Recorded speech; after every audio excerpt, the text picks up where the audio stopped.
Hi friends, welcome back to Apputheva channel. இன்றைய video பதிவு போர் பற்றிய ஒரு கவிதைங்க. வாங்க வீடியோக்குள்ளே போகலாம். போர் தீர்வல்ல, இதான் டாப்பிக்கு.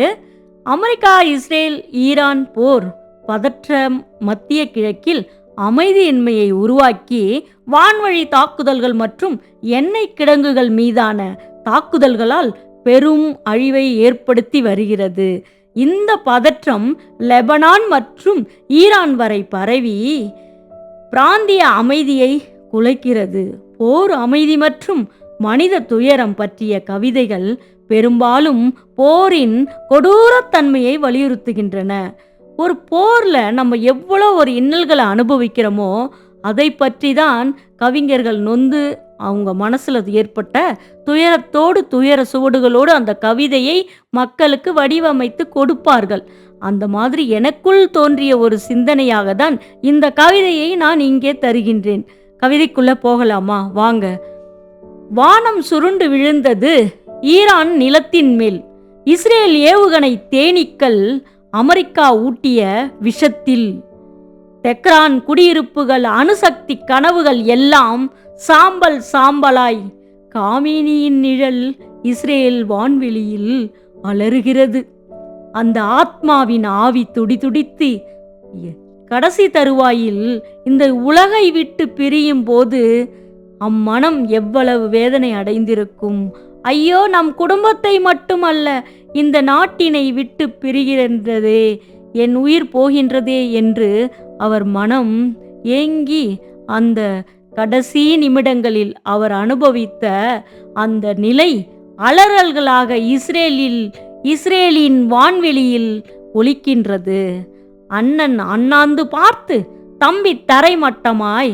அமெரிக்கா, இஸ்ரேல் நாசப்போர், ருத்ர தாண்டவம். போர் கவிதைனாலே மனசு உழுக்கும். மற்ற கவிதைகள்லாம் நம்ம கேட்டு ரசிப்போங்க. ஆனால் போர் கவிதையை மட்டும் நம்மளால் ரசிக்கவே முடியாது. இரும்பு பறவைகள் எண்ணெய் கிடங்கை கொத்துகின்றன. வளைகுடாவில் மீன்கள் கூட போர் செய்திகளை கேட்கின்றன. அமெரிக்காவின் ஏவுகணை நிழலில் இஸ்ரேலின் பழிவாங்கும் கைகள். ஈரான் சிதறுகிறது. எதிர்காலம் தெரிகிறதா? மண்ணில் மனிதன் மீண்டும் சாம்பலாவானா?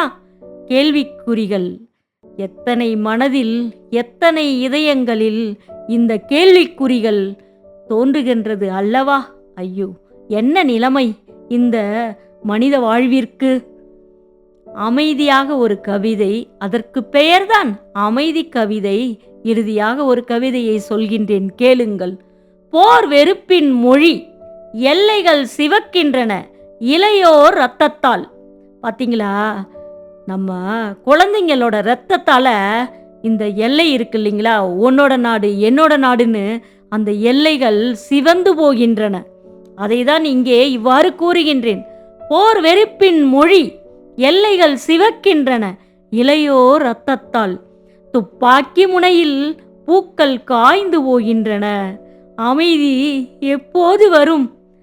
கேட்டுக்கிட்டீங்களா?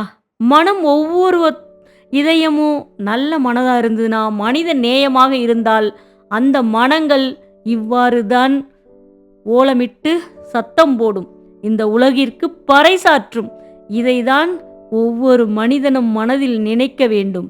அவன் ஆட்சியில் அதிகாரத்தில் இருப்பவனாக இருந்தாலும் சரி, அவன் சக மனிதனாக இருந்தாலும் சரி, ஒவ்வொரு மனிதனுக்குள்ளும் மனிதநேயம் இருக்க வேண்டும்.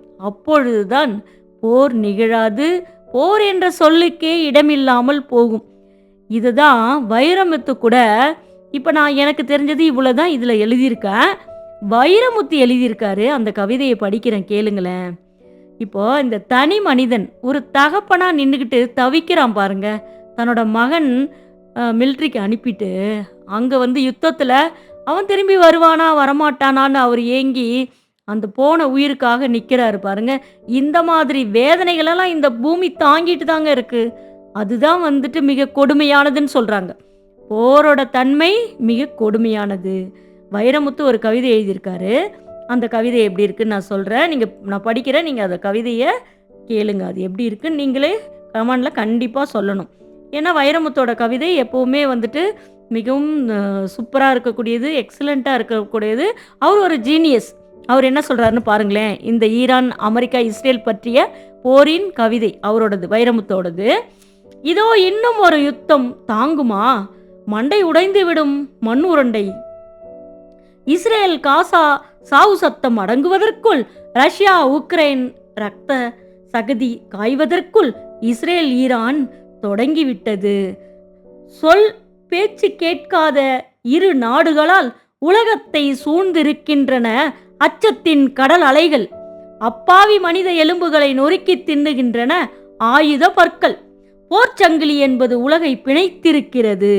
இஸ்ரேல் யுத்தம் மல்லிகையில் புகையடிக்கிறது, மதுரை மல்லிகையில் புகையடிக்கிறது. ஈரான் யுத்தம் ஈரோட்டின் மஞ்சளை கரியாக்குகிறது. மில்லி மீட்டர்களில் ஏறும் பொருளாதாரம் மீட்டராய் சரிகிறது. அணு ஆயுதங்களை மொத்தத்தில் அழிப்பதற்கு உலக நாடுகள் ஒரே மையில் கையெழுத்திட வேண்டும்.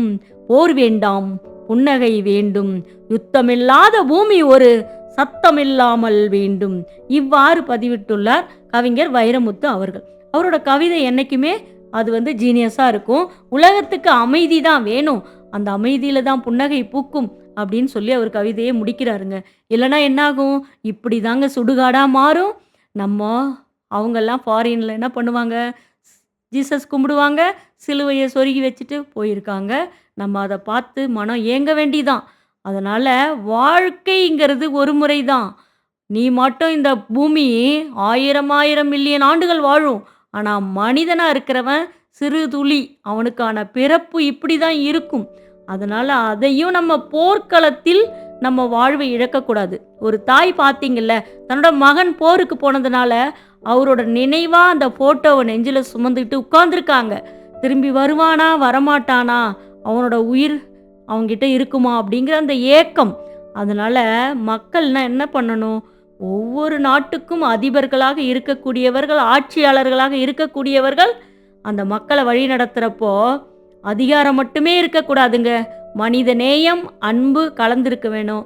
அப்போதான் இந்த நாடும் பூமியும் செழித்திருக்கும், இன்பமயமாக இருக்கும். இப்போ பாருங்க, போர்க்களத்தில் ஒரே ஒரு செடி முளைக்குது. அந்த செடி முளைச்சி அது ஒரு மரமாகி, மரம் தோப்பாகி, தோப்பு காடாகி மாறும். அந்த மாதிரி தான் இனிமே இந்த ஈரான்லேயோ, காசாவிலேயோ, பாலஸ்தீனத்திலேயோ உள்ள மக்கள் எப்படி அவங்க ஒரு நல்ல வாழ்க்கையை அமைச்சிக்கிட்டு வளமான வாழ்க்கையை ஏற்படுத்தி கொள்வார்கள் என்பது கேள்விக்குறியாக இருக்கின்றது. ஒரு தாய் தன்னோட மகனை வளர்க்குறப்போ நல்லதை தானே சொல்லி கொடுத்து வளர்ப்போம். அப்படி தான் நாட்டின் அரசர்களும் இருக்கணும். இந்த அரசாட்சிங்கிறது அவங்க கையில் நம்ம ஒப்படைச்சிருக்கோம். மக்களாகிய நாம் ஜனநாயக ஆட்சியில் ஒப்படைச்சிருக்கோம். அப்போ அவங்க தான் நம்மளை தற்காத்து பாதுகாக்கணுங்க. அதனால தான் என்னோட மனசுக்கு தெரிஞ்ச இந்த எழுத்துக்களை கவிதைகளாக வடித்து கொடுத்திருக்கின்றேன். உங்களுக்கு எப்படி இருக்குது கவிதையை பாருங்கள். பார்த்துட்டு நீங்கள் கமெண்டில் கண்டிப்பாக கமெண்ட் பண்ணணும். இது வரைக்குமே என்னோடய சேனலை சப்ஸ்கிரைப் பண்ண மாட்டேங்கிறீங்க, சப்ஸ்கிரைப் பண்ணுங்கள். வீடியோ எல்லாத்துக்குமே ஷேர் போடுங்க, லைக் பண்ணுங்கள், கமெண்ட் கண்டிப்பாக போடுங்க. Okay, bye, see you. நீங்களும் இதை மாதிரி போர்க்கவிதைகள் எழுதியிருந்தீங்கன்னா, உங்களுக்கு தோணுச்சுன்னா சோஷியல் மீடியாவில் அதை ஃபேஸ்புக்கு, ட்விட்டரு, வாட்ஸ்அப் எதில் வேணாலும் ஷேர் பண்ணலாம். Okay, bye, see you.